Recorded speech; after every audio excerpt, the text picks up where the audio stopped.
Hello दोस्तों, कैसे हैं आप सब। आई होप आप सब बहुत ही अच्छे होंगे। तो आज मैं आपके लिए लेके आई हूँ ये कस्टर्ड की बर्फ़ी। कस्टर्ड से बनी हुई आइसक्रीम तो आपने बहुत बार खाई होगी, लेकिन कस्टर्ड से बनी बर्फ़ी पहली बार आप इस तरह से बना सकते हैं और बहुत ही इजी है। और इसको आप बनाना बहुत ही सिंपल है, लेकिन आप मार्केट की जो बर्फ़ी खाते हैं उससे कहीं ज़्यादा अच्छी ये बर्फ़ी बन के आती है। और इसमें बहुत ही अच्छा फ्लेवर आएगा आप जो कस्टर्ड पाउडर डालेंगे, और बहुत ही लाजवाब ये बर्फ़ी बनकर तैयार हो जाती है बहुत ही जल्दी। और बहुत ही सॉफ्ट ये बर्फ़ी बनती है। और आप जब मैं काट रही हूँ तो आप इससे अंदाज़ा लगा ही सकते हैं कि कितनी अच्छी ये बर्फ़ी, मतलब कितनी मुलायम ये बर्फ़ी बनकर तैयार हुई है। तो बहुत ही सॉफ्ट और बहुत ही इजी तरीके से ये बर्फ़ी बनकर तैयार हो जाती है। और त्योहारों के सीज़न में अक्सर हम बाहर से मिठाई लाते हैं, हम बाहर से ना मिठाई लाकर इजी तरीके से घर पे बना सकते हैं। तो चलिए बनाना शुरू करते हैं। तो यहाँ पर 1 कटोरी मैंने सूजी ले ली है। किसी भी बर्तन से आप जो मैनेजमेंट है उसको कर सकते हैं। आप जिस भी बर्तन से लीजिए, एक ही बर्तन से सारे मैनेजमेंट करिए, मतलब सारी चीज़ें एक ही बर्तन से लीजिए। तो यहाँ पर सूजी को हम बराबर चलाते हुए भून लेंगे। और हमें बिना मतलब कुछ अभी इसमें नहीं डालना था सूजी में। पहली बार हम बस ऐसे ही कढ़ाई में सूजी को भून लेंगे। और फिर उसके बाद 2-3 मिनट भूनने के बाद हम इसमें डाल दिए 2 टेबल स्पून घी। और घी का हम प्रयोग इसमें मतलब ज़्यादा नहीं करना है, लेकिन हाँ थोड़ा सा तो घी का फ्लेवर मिठाई में होना ही चाहिए, क्योंकि घी मिठाई में बहुत ही अच्छा फ्लेवर लेके आती है, बहुत ही अच्छा टेस्ट लेके आती है। तो इसलिए हमने यहाँ पर थोड़ा थोड़ा घी करके 2-3 बार में डाला है। और सूजी को लो मीडियम गैस पर ही अच्छे से भून कर तैयार किया है। इसका हमको कलर बिल्कुल नहीं चेंज करना है, बस इसका कच्चापन हमें ख़त्म करना है। तो फिर मैंने 2 टेबल स्पून इसमें डाल दिया है घी। और इसी तरह से 2 से 3 बार में हम थोड़ा थोड़ा मतलब 1-1, 2-2 टेबल स्पून घी डालकर और सूजी को अच्छे से भून लेंगे, इसका कच्चापन ख़त्म कर लेंगे। तो सूजी को भूनने में हमारे मात्र 10 मिनट लगते हैं और बहुत ही अच्छे से भूनकर तैयार हो जाती है। सूजी जब भून जाएगी तो आपको बहुत ही अच्छी सी इसमें से खुशबू आने लगेगी, जिससे कि आपको पता चल जाएगा कि सूजी हमारी भून चुकी है। बहुत ही हल्का सा इसका कलर बदलेगा, मतलब वो सूजी हमें देखने में वाइट लगती है तो बहुत ही हल्का सा इसका कलर चेंज होगा। और ज़्यादा कलर नहीं चेंज करना हमें, अगर ज़्यादा कलर चेंज करेंगे तो ये हलवे के कलर की हो जाएगी। तो बहुत ही हल्का सा कलर चेंज होगा अगर हम इसको भून कर तैयार करते हैं। तो इस तरह से बराबर चलाते हुए हम इसे भून लेते हैं। तो यहाँ पर हमारी सूजी भून कर तैयार हो चुकी थी, तो उसे हम रख देते हैं एक साइड में। और यहाँ पर दूसरे बर्तन में हमने डाल दिया है चीनी।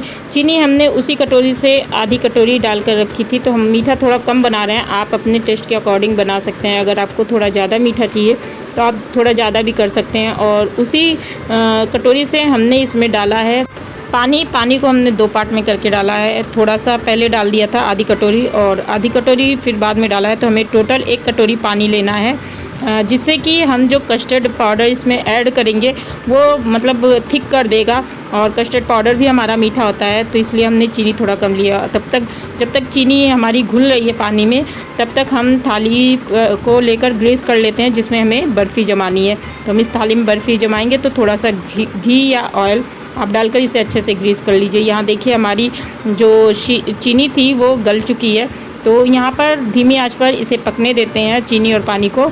और यहाँ पर हम अपना कस्टर्ड पाउडर मिला लेते हैं। तो यहाँ पर मेरे पास मलाई वाला दूध था, जो घर में नॉर्मल दूध होता है जिसे हम गर्म कर देते हैं तो मलाई जम जाती है। तो हमने मलाई के साथ ही दूध को निकाल लिया था और उसमें डाल दिया 2 टेबल स्पून कस्टर्ड पाउडर।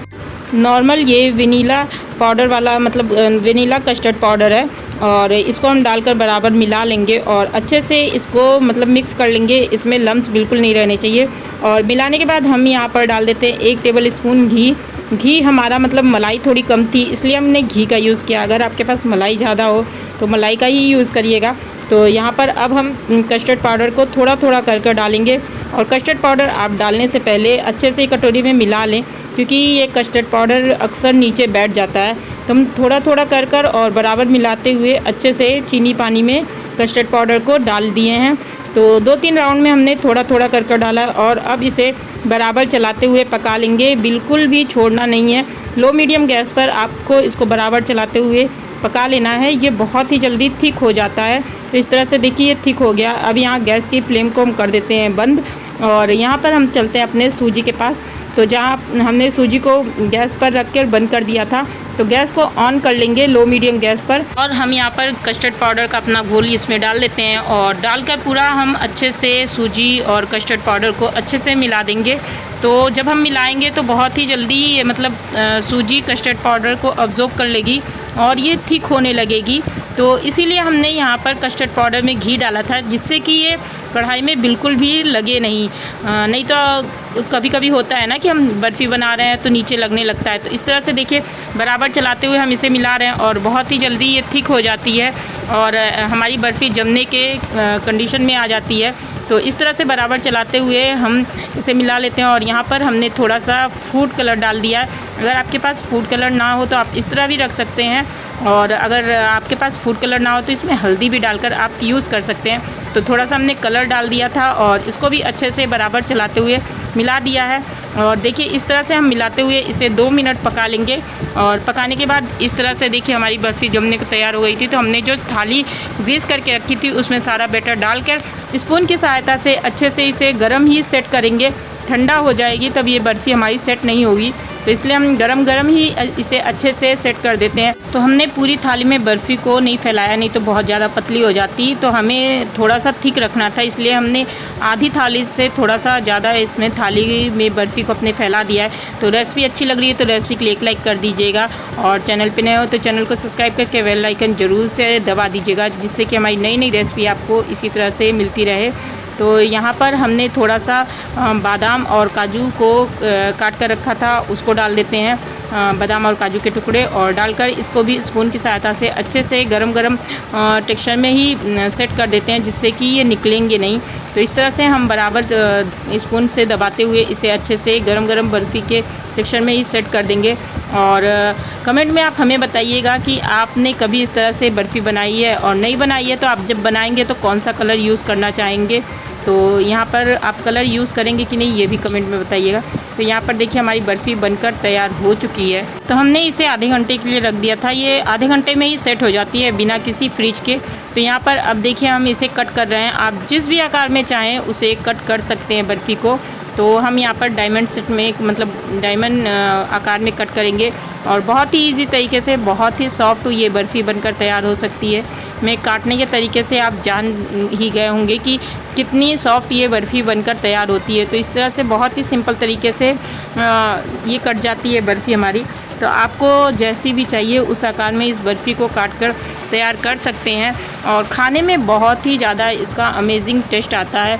त्योहारों के सीज़न में हम मार्केट से जो मतलब मिठाइयाँ वगैरह ले आते हैं वो हमको बहुत ही अच्छे नहीं मिलते हैं, जितनी अच्छी क्वालिटी के हमें चाहिए। तो हम घर पर सिंपल ही तरीके से बनाकर ये बर्फ़ी खा सकते हैं, और आप इसे फ्रिज में रखकर 1 हफ्ते आराम से खा सकते हैं बिना किसी टेंशन के। तो यहाँ पर ये हमारी बर्फ़ी कट चुकी है, और कटने के बाद हम आपको दिखाएंगे कि कितनी लाजवाब इसका टेक्सचर आया है और कितनी सॉफ्ट ये बर्फ़ी बनकर हमारी तैयार हुई है। तो इजी तरीके से हम इसे काट लेते हैं। कस्टर्ड का आइसक्रीम बनाना तो बहुत ही सिंपल है, तो हमने सोचा कि क्यों ना कस्टर्ड की बर्फ़ी भी बनाकर एक बार ट्राई की जाए। तो कस्टर्ड का हमने जब बर्फ़ी बनाया तो उसका बहुत ही ज़्यादा मतलब बहुत ही अमेजिंग लुक आया है, और बच्चे इसे खाकर बार बार इसी को मांगेंगे, आपसे बार बार इसी को बनाने का जिद करेंगे। तो ये बर्फ़ी बहुत ही ईजी तरीके से बन जाती है, और इस बर्फ़ी में जो वेनिला का टेस्ट आता है वो बहुत ही लाजवाब आता है। तो इस तरह से देखिए आप इजी तरीके से ये बर्फ़ी बनाकर रख सकते हैं, और इस तरह से देखिए हमने इस बर्फ़ी को बनाकर सजाकर इस तरह से ट्रे में तैयार किया है। बहुत ही सिंपल तरीका है, बहुत ही इजी ये बर्फ़ी रेसिपी है, और हम इसे आपको एक बर्फ़ी तोड़कर भी दिखाते हैं कितनी सॉफ्ट ये हमारी बर्फ़ी बनकर तैयार हुई है। तो देखिए बहुत ही ईजी और बहुत ही सॉफ्ट तरीके से ये बनकर तैयार हो गई है। तो इस तरह से आप भी अपने घर में जब भी मन चाहे तो ये मीठा बना सकते हैं। तो बनाइए, खाइए, खिलाइए, और अपने अनुभव हमारे साथ ज़रूर से शेयर करिएगा। मिलते हैं नई रेसिपी में, तब तक के लिए नमस्ते।